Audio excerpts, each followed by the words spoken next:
창세기 3장 7절로 8절 말씀 한 목소리로 낭독하겠습니다. 이에 그들의 눈이 밝아져 자기들이 벗은 줄 알고 무화과 나무 잎을 엮어 치마로 삼았더라. 그들이 그날 바람이 불 때 동산에 계시는 여호와 하나님의 소리를 듣고 아담과 그의 아내가 여호와 하나님의 낯을 피하여 동산 나무 사이에 숨은지라. 아멘. 옆에 분들하고 인사하겠습니다. 함께 해주셔서 감사합니다.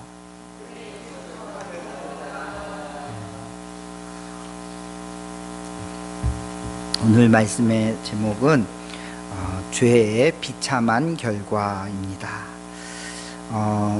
소요리 문답 19번인데 주보 안쪽에 있습니다. 제가 질문을 읽으면 여러분들이 답을 읽어주시면 감사하겠습니다. 타락한 인간에게 생긴 비참은 무엇입니까?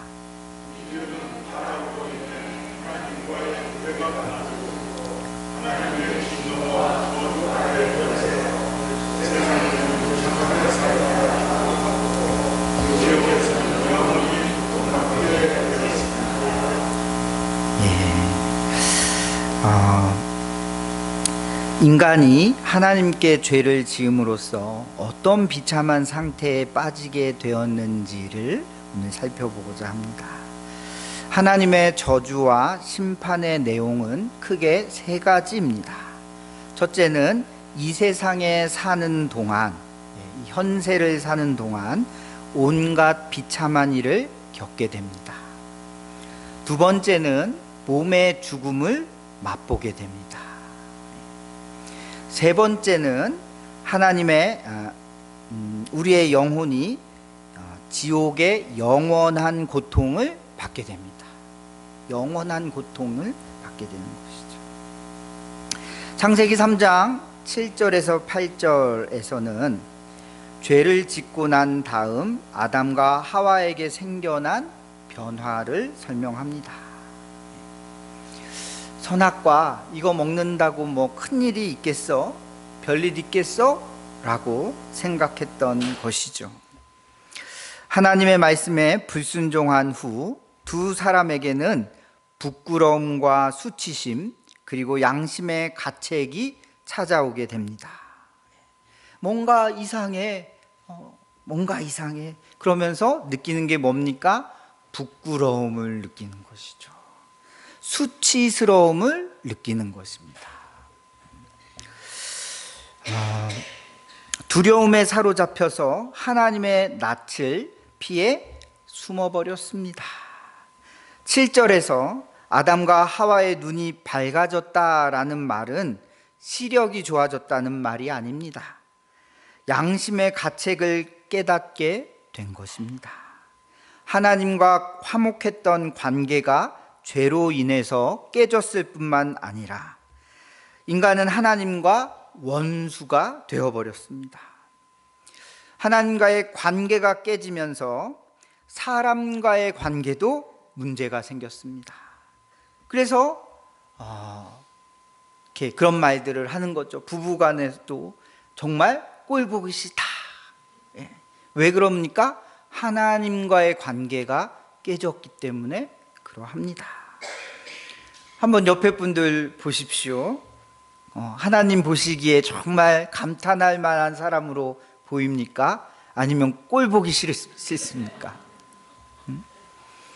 뭐가 문제라고요? 먼저는 하나님과의 관계가 깨졌기 때문에 그러한 것입니다. 아담은 하나님의 물음에 자신의 잘못을 정직하게 고백하지 않고 그 책임을 하와에게 떠넘겼습니다. 이게 다 하나님이 제게 주신 여자 때문입니다. 라고 탓을 하는 것이죠. 더 나아가서 하나님을 원망합니다. 하나님이 주시지 않았습니까? 라고 책임을 회피하는 것이죠. 결국 가인이 아벨을 살해하고 자식이 부모를 속이고 형제를 미워하고 죽이는 그런 큰 비극이 생겨났습니다. 그러니까 동물 중에도 가장 이 전쟁이나 이런 것들 보면 얼마나 인간이 악한지 다 드러나는 것이죠. 이뿐만 아닙니다. 이제 아담과 하와에게 비참함이 더욱 현실로 다가옵니다. 하와에게 생긴 비참함은 뭡니까? 해산의 고통과 남편과의 관계가 문제가 되었습니다. 결혼한 여인에게 가장 큰 기쁨은 출산인데, 이 출산의 경험이 죄로 인해서 가장 큰 고통을 맛보는 형벌이 되어 버린 것이죠. 그래서 요즘 보면 결혼을 했음에도 불구하고 딩크족이라고 하죠. 자녀를 낳지 않겠다는 것입니다. 이게 다 어디서부터 왔습니까? 하나님의 축복을 알지 못하는 데서 죄로 인하여서 왜곡되어진 것입니다. 그러나 해산의 고통이 멈추는 것이 아니라 자녀를 양육해야 하는 막중한 책임과 그들의 삶에 대한 염려로 평생 부모로서 그 무게를 감당하면서 살아가게 된 것이죠.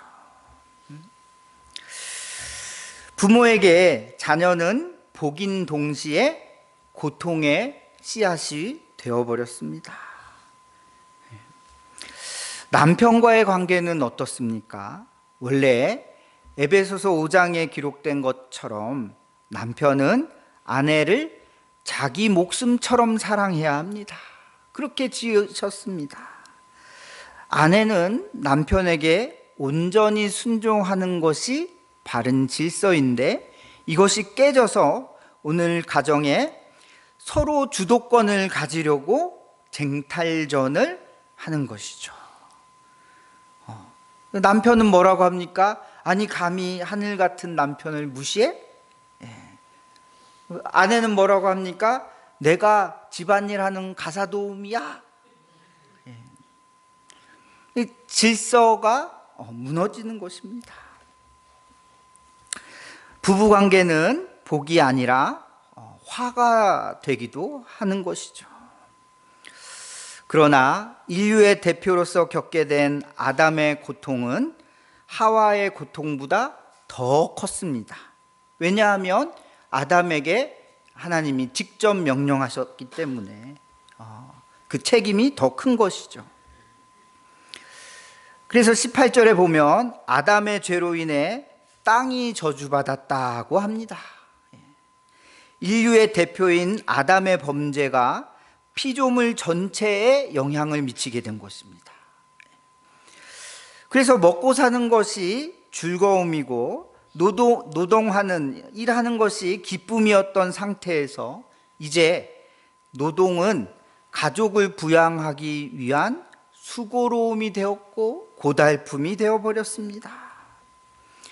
결국 이와 같은 질병과 고통, 모든 관계의 파괴는 죽음으로 우리를 이끌어 갑니다. 하나님이 아담과 하와를 향해서 흙으로 돌아가라고 말씀하셨는데, 곧 우리 육체가 죽음을 맛보게 되리라라는 뜻이죠. 저와 여러분은, 여기 앉아 계신 분들은 다 육체의 죽음을 이렇게 맛보지는, 경험하지는 않았습니다. 그러니 다 살아있죠.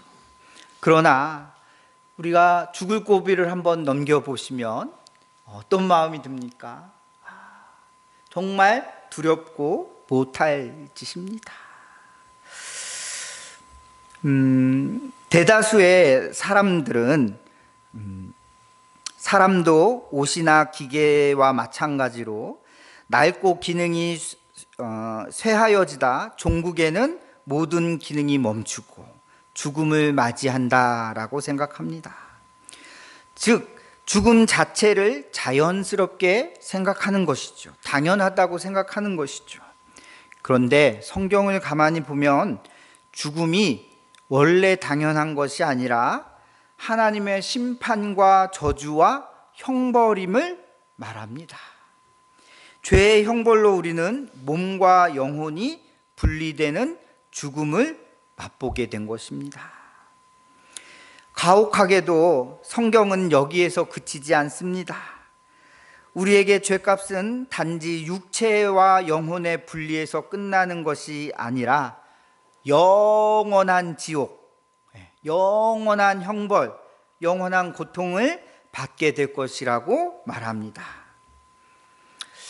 요즘 세대는 자기중심적인 사고방식 때문에 성경이 가르치는 심판에 대해서 생각하는 것을 싫어합니다. 근데 이것은 굉장히 위험한 발상입니다. 좋으신 하나님이 어떻게 지옥을 만들 수 있습니까? 라고 되묻는 것이죠. 그런데 성경은 수없이 지옥에 대해서 이야기합니다. 기록하고 있습니다. 구약과 신약에 묘사된 지옥의 모습을 한번 볼까요? 예루살렘의 남쪽에는 흰논 골짜기라는 곳이 있었습니다. 그곳은 예루살렘에서 배출된 쓰레기를 모아두는 장소였습니다. 그곳은 온갖 쓰레기들의 썩은 냄새와 태우는 연기로 가득했습니다. 심지어 이스라엘 사람들이 자기 자식을 불태워서 바치는 제사를 자행하는 곳이 그 장소였습니다. 구약의 선지자들은 이곳 가장 저주받고 끔찍한 장소인 흰논 골짜기를 지옥에 빗대어서 표현하곤 했습니다. 저는 어렸을 때, 여러분 그 서울의 난지도라는 곳을 아시나요? 초등학교 1학년 때부터 군대 제대할 때까지 그곳에서 살았습니다. 그 쓰레기 매립장이었죠. 그 밖에서 사는 것이 아니라 그 안에서 살았습니다. 저희 집에 갑자기 이 빚더미에 앉게 되면서, 그러면 이제 그 안에 이제 들어가는데 소 외양간을 쓰던 곳을 고쳐서 이렇게 저희 생활 공간을 마련해서 살고, 저희 어머니는 그 쓰레기를 이렇게 분리하는 작업을 하셨습니다. 상상을 할 수 없는. 근데 그 쓰레기 더미의 냄새와 그 여름이 되면 그 벌레와 이런 것들이 저는 굉장히 피부로 와닿습니다. 성경이 이렇게 그 삶의 영역들, 그 당시의 사람들, 예루살렘 사람들이 이런 곳이 지옥이다라고 묘사를 하면 알아들을 만한 표현을 하고 있는 곳이 흰논 골짜기라는 거예요. 사망의 골짜기인 것이죠. 생명이 살 수 없는 곳. 이곳이 지옥입니다. 또 이사야서 65장 66장에 보면 새 하늘과 새 땅을 아름답게 묘사하다가 벌레가 죽지 아니하며 불이 꺼지지 않는 영원한 형벌의 장소인 지옥을 표현하고 있습니다. 선지서에도 지옥의 내용이 나오는 것이죠. 그리고 성경 전체를 가리켜서 지옥에 대해서 가장 많이 말씀하신 분이 누구신 줄 아십니까? 예수님이 지옥에 대해서 가장 많이 말씀하셨습니다. 마태복음 13장 42절에서 예수님은 하나님을 믿지 않는 자들은 종말에 모두 풀무불 속에 던져짐을 받을 것이다 라고 했습니다. 그 온유하신 예수님이 이런 살벌한 이야기를 하셨다는 것입니다. 원래 영원한 불은 사단과 귀신들을 위해서 예비된 곳이었습니다. 그런데 이곳에 죄인들도 들어가서 심판을 받게 될 것이다 라고 하신 거예요. 그래서 마태복음에서 예수님은 반복적으로 최후의 지옥에 대한 형벌은 마치 아주 깜깜한 곳으로 던져짐을 받음과 같다라고 말씀하셨습니다. 컴컴한 거예요. 칠흑과 같이 어두운 곳, 그렇게 표현되어 있습니다. 예수님은 누가복음에서는 부자와 나사로의 비유를 통해서 고통스러운 지옥의 모습을 이야기해 주셨습니다. 큰 고통 중에 있는 부자는 나사로의 손끝에 물 한 방울이라도 찍어서 자신의 혀에 대주기를 예수님께 간청했습니다. 그런데 이 골짜기를 넘어갈 수 없는 것이죠. 캄캄함, 뜨거움, 물 한 방울만 제발 주세요. 이 물 한 방울이 간절한 만큼 고통스러운 것임을 말해주는 것입니다. 우리 아까 찬양하지 않았습니까? 목마른 내 영혼, 나의 영혼 채워 주시옵소서. 이 땅에서 목마른 자들은 천국 가서 이 목마름에 만족함을 경험하게 될 것입니다. 그러나 이 땅에서 이 영혼의 갈증을 모르는 자들은 지옥에 가서 이 맛을 보게 되는 것이지요.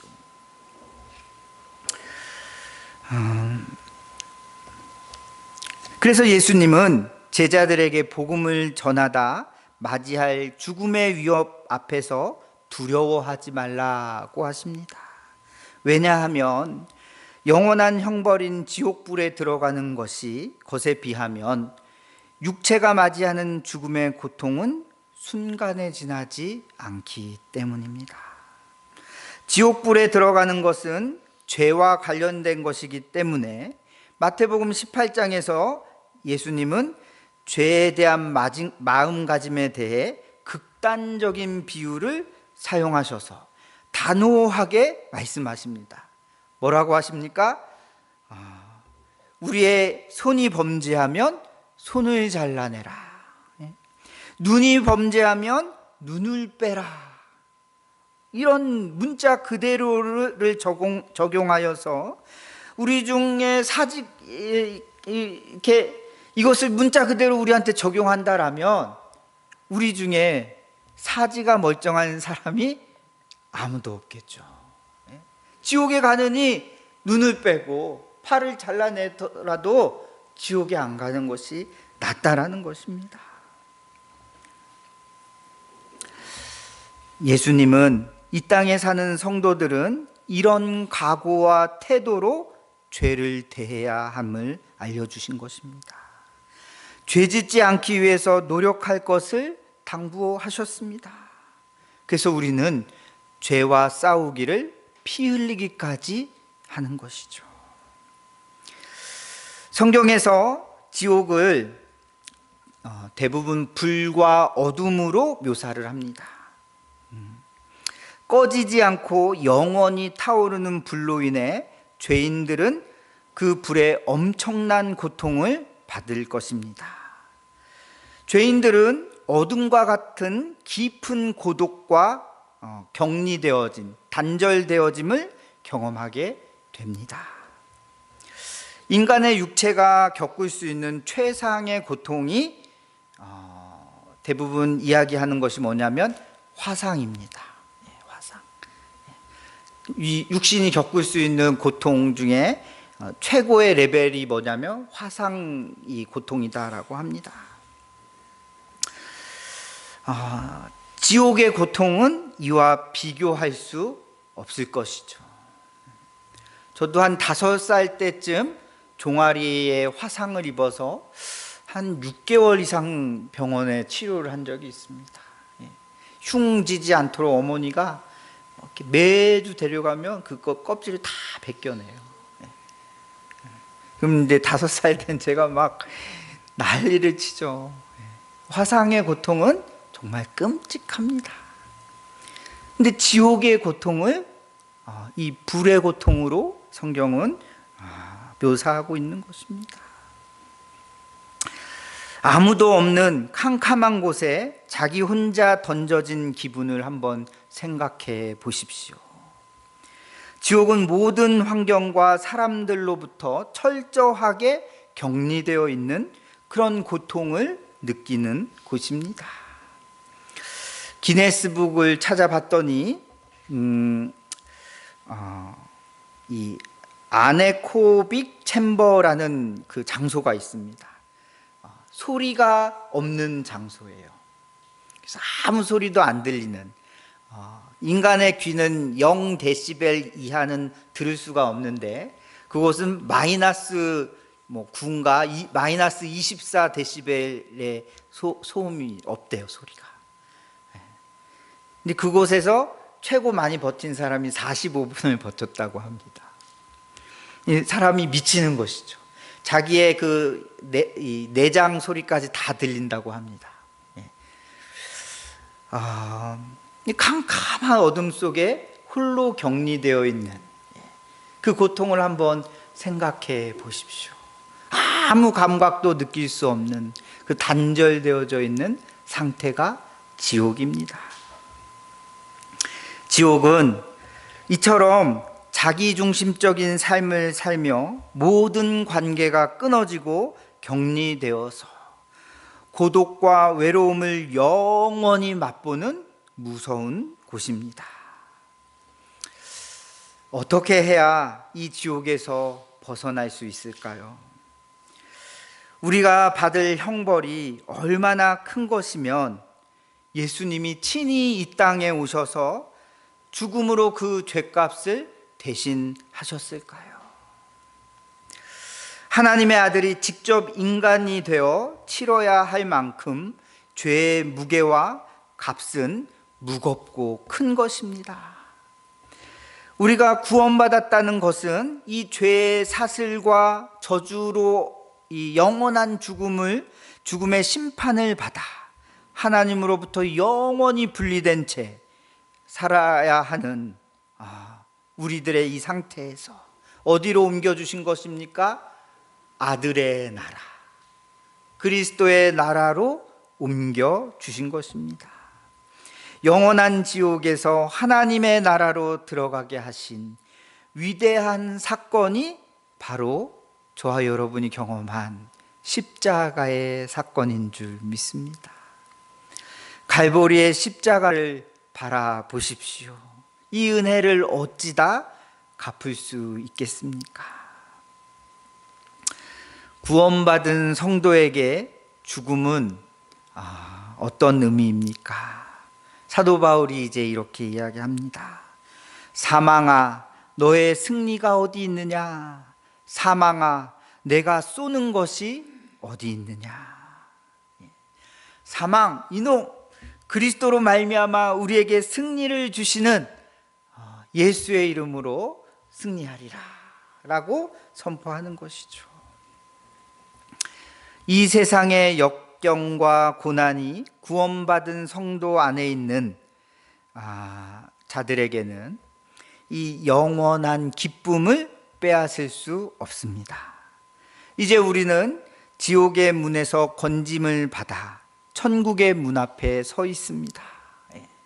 내 앞에 천국 문이 있는 거예요. 아직도 지옥 문 앞에 서 있다라면 예수 그리스도의 십자가 그늘 아래로 피하시기 바랍니다. 나 이제 주님 앞에 나아갑니다. 나 이제 왔으니 내 집을 찾아 라고 찬송하는 것이죠. 주님의 은총을 간구하며 구원의 은혜를 구하시는 저와 여러분이 되시기를 바랍니다.